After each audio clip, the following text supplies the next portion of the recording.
Ang ating paborito nating NTV and road cyclist, Shane Yao Yao from the Philippine Cycling Team, two-time awardee ng Women in Sports. Good afternoon. Hi po, good afternoon, Sir Yao. First of all, congratulations. By the way, Mary Joy Tupa, our World Games qualifier, will talk to you soon. But si Shane muna. Shane, kamusta ang pakiramdam na makatanggap na ng award from the awards night na all-women for the second time?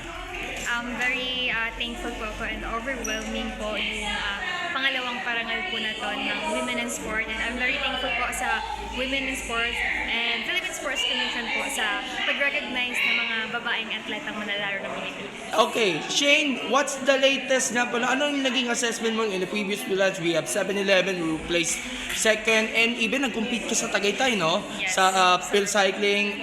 Ano ang naging assessment niyo? Ano po tayo ngayon eh?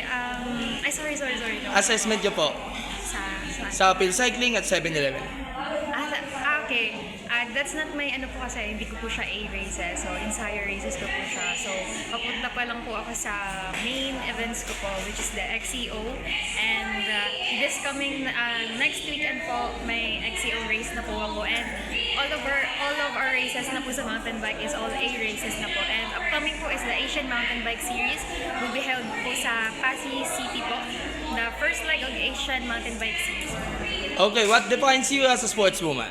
Anong nade-define sa inyo bilang isang babae nasa sports? Kaya din po namin gawin kung ano po yung kayang gawin ng mga kalalakihan when it comes to sports. Okay, pagpasalamat ka na sa mga taga-suporta nito.